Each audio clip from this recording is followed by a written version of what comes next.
Pero bago yan, mga kasama si Dr. Arlene Lamban, ang Acting Department Manager for Renal Care Services ng National Kidney and Transplant Institute. Magandang hapon, Dr. Arlene. Si Radyo Manludes, good afternoon. Hello po, good afternoon sa inyong lahat. Ma'am Arlene, para ho sa kaalaman ng ating mga kababayan, kasi ang pag-uusapan natin leptospirosis, no? Pero ano ba yung mandato ng NKTI? Ano po, sorry po, hindi ko po masyadong narinig. Usually po sa NKTI, ano po yung mga pasyenteng tinatanggap lamang?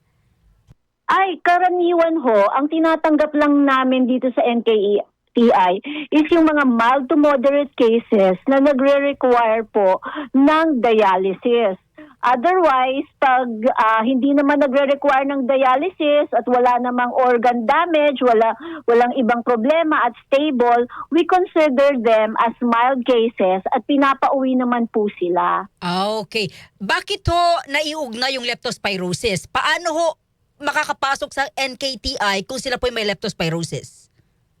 What do you mean sa NKTI? Opo.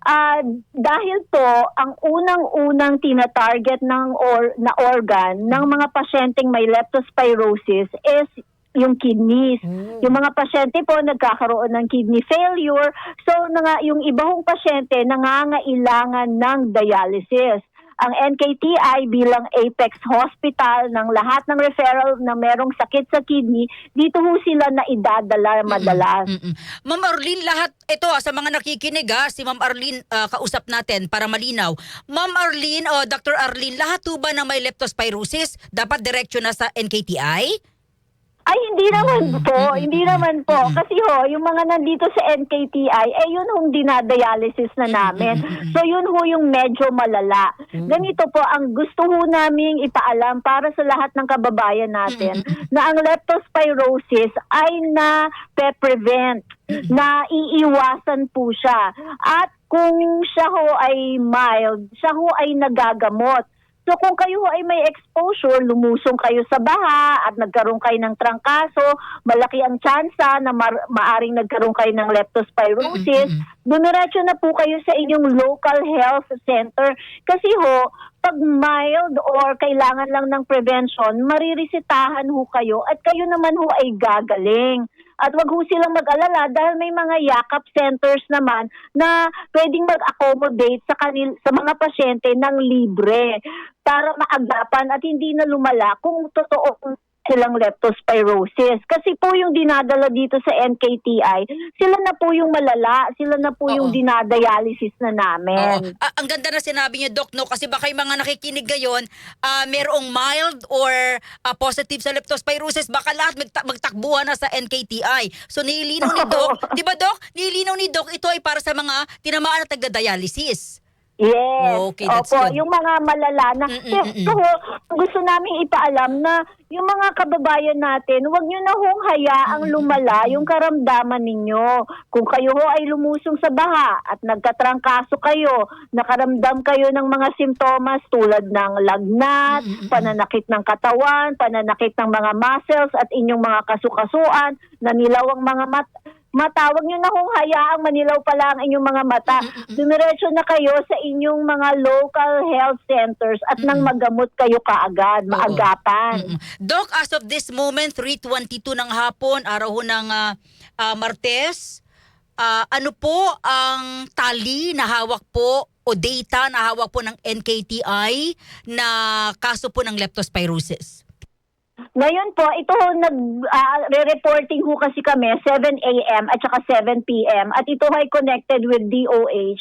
So as of this morning pa lang ang latest naming numbers is nasa total admitted 48 patients So ito ay 44 na adults at 4 na mga bata pediatric. At itong 48 na to, 45 dito ay mga nagda-dialysis. Malalalaho sila. Kaya sila yung na-admit namin.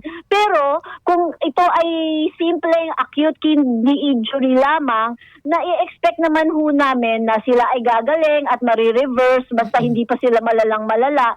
At napapauwi din naman ho namin siguro mga 7 to 10 days. Average po yun. Doc, linawin ko lang, 48 from what month po?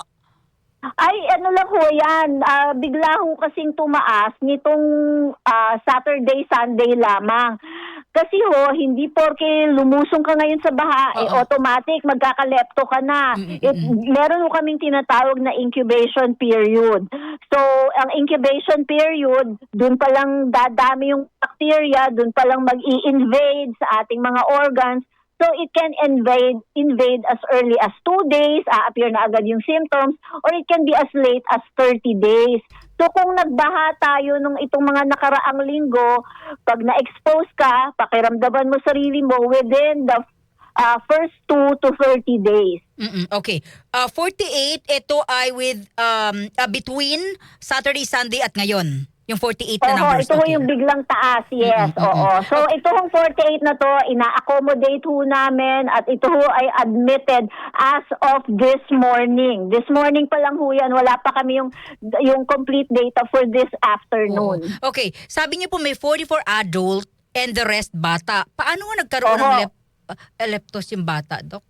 Ito ba yung mga naligo? Ma'am, ito na nga po, ito na yung mga nag-TikTok at nag-swimming at Aroy. naglaro sa baha. So, kaya ho, sinasabihan na namin ang mga pasyente natin na naiiwasan ang lepto. Paano umiwas? Huwag na kayong lumusong sa baha. Kung hindi maiiwasan, magbota o kaya sumuot ng mga waterproof na jumpsuits or overall, or kung talagang mataas ang baha at talagang rat-infested area, yung area ninyo, magsuot na rin kayo ng face shield. Kasi ho, ang leptospirosis, hindi lamang sa sugat, pati ho sa mucous membrane, so yun yung mga mata, ilong, bibig, yung mga babae na mga kababaihan, yung mga private parts. Okay, ito medyo malungkot lang. Ilan po ang data na hawak po ninyong nasawi sa NKTI? About leptospirosis. Simula ho nung June 1, nagtala ho kami ng June 1 kasi doon yung nagsisimula ang umuulan na, meron na ho kaming mga 5 na mortality. Pero yung dalawa ho na additional happened only this weekend. Okay, yung dalawa po kasama na sa 5? Yes po. Puro po adult, Doc? Karamihan adults, yeah. Metro Manila po ito, no? Yes, yes. Okay. Okay, Doc, eto na po sa mga nakikinig sa atin. Halimbawa po, pwede bang uminom ng gamot bago ka lumusong sa baha? Pwede ho, ang tawag doon prophylaxis, preventative. Pero kailangan sila humingi ng reseta sa doktor kasi ho hindi yung antibiotics ho yun, hindi po yun over the counter.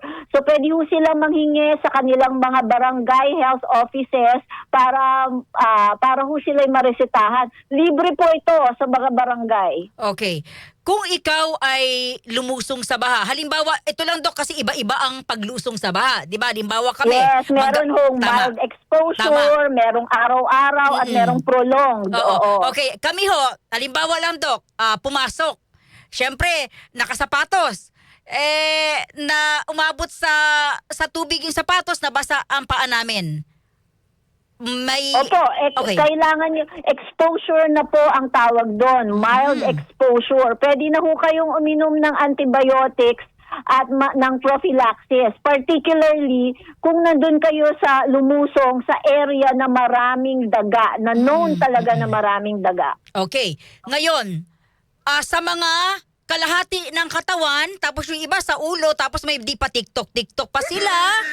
May di pa sayaw-sayaw pa sila sa baha. Anong tawag doon, Dok? Mga pasaway. Actually, ito, pinasaan ko na. Oho. Yung mga yon, alam naman nating masama yung naglalaro tayo sa baha. Uminom na ho kayo ng prophylactic. Magkonsulta na kayo para ma-prescribean kayo ng antibiotics. Yun po kasi yung ginagamit nating prophylaxis, yung doxycycline. Bawal po yun sa mga buntis. Bawal sa mga bata. Bawal din yun sa mga pasyenteng alam na nating may allergy sa doxycycline. Pero hindi po tayo limitado sa antibiotics na yon. Marami pa ho tayong ibang options. Kaya kung kayo ho ay naglaro sa baha at yung mga nag-TikTok na yan, kumonsulta na kayo para mabigyan kayo ng iba pang option. Okay. Yung mga rescuers, na talagang maghapon magdamag na sa baha. Iba rin po yung Oo. treatment doon. Ang prophylaxis na binibigay ho namin doon prolong. Sa halip na isang dose, umaabot ng 5 to 7 days ang inuman ng gamot.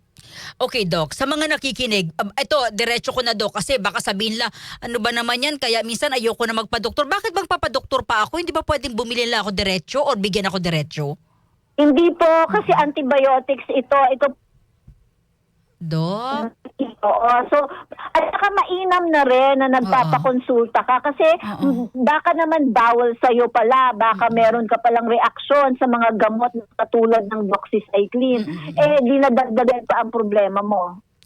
Kinakailangan ng reseta, ngayon wala pong pera. Ano po ang dapat gawin ng ating kababayan? Lumusong siya sa baha? Wala Libre po siya... yan. Pupunta po kayo sa inyong barangay health centers. Libre po yan. Marami na po tayo ngayong DOH accredited yakap centers. Yung mga yakap centers, equipped po sila mag-screen at mag-diagnose ng lepto at libre po ang pagbibigay ng gamot.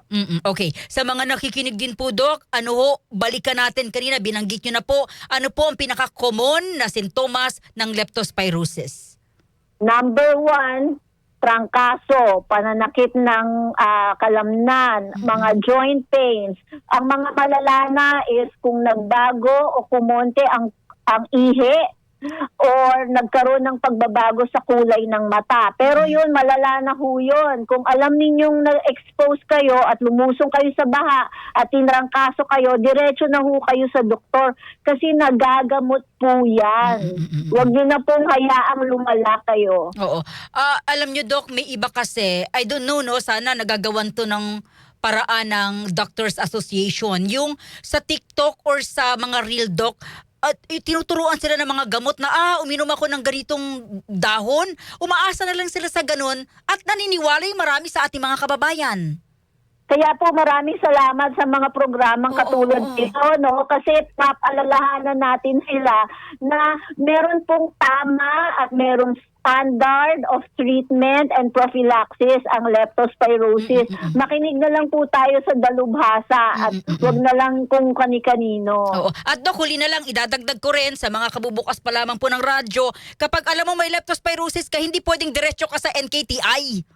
Ay, hindi po. Ang mga nandito ay yung mga dinadialysis namin at yung mga malala na.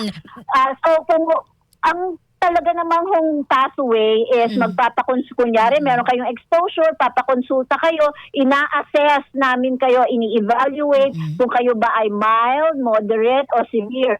Anong kailangan ninyong tulong at kailangan ba kayong ma-admit or not? Dahil hindi naman lahat ng pasyente ina-admit. Hindi ko tatanungin si Doc tungkol kung ilan ang iinumin, ha, Doc, kasi baka may iba Mag-self-medicate. yes, exactly. Ayoko. Exactly, yun ang gagawin. So, Doc, again, sa mga nakikinig sa atin ngayon, may mga paparating pa hong bagyo, ano? At inaasahan natin, marami pa hong magti-TikTok, alam mo na, marami pang pasaway, and of course, hindi naman lahat ganun ang ginagawa, may mga rescuers. Ano po ang inyong payo sa kanila? Ang payo natin, number 1, umiwas sa paglusong sa baha. Kung hindi maiiwasan, magsuot ng mga protective gears. At kung kunyari lumusong na, kumonsulta na kayo agad para sa mga prophylactic na antibiotics. At kung meron kayong mga symptoms, kahit ano pa man, magkonsulta na po kayo sa inyong barangay health centers. Huwag ho kayong matakot kasi covered naman po yan ng PhilHealth ninyo ng mga yakap centers. Huwag nyo na hong hintayin na kayo ay lumala. Kasi syempre, pag mas malala, mas komplikado, mahirap gamutin. Doc, maraming salamat sa oras. Mabuhay po kayo. Thank you so much. Kayo din po. Opo. Stay healthy. Maraming salamat. Opo. Thank you. DCXL.